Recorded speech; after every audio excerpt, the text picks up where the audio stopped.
Let's talk sandpaper and what kind of sanding we want to do. There are different kinds of sandpaper. I'm going to show you all the different types of sandpaper there is, kind of walk you through that and help you select what type of sandpaper you should actually start out with in sanding.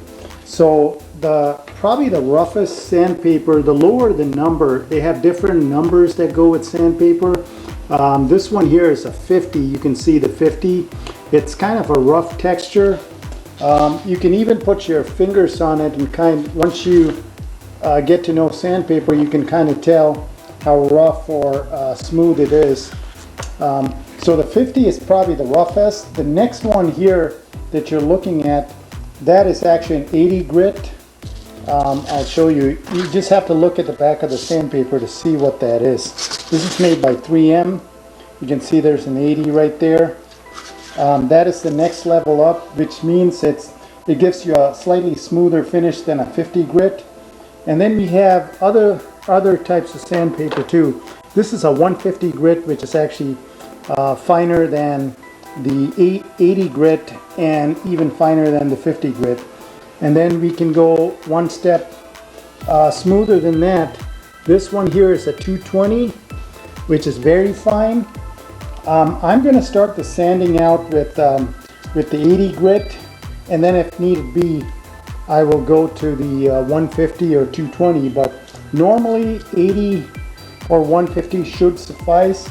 Now there are other sandpaper grades in between these, but these are the ones I have available with me. And for automotive type applications, you can even go finer.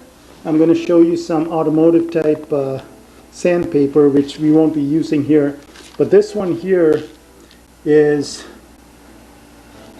actually 320 grit. You can kind of see it, 320 grit. It's finer than the last one we looked at, which is 220. Then you have the 400. We have a 800 here, and also 1000. So these sandpaper grades are only used for automotive. Some people may use it for drywall type applications, but I prefer to stay away from these. You can also get generic sandpaper. This one I got from Menards.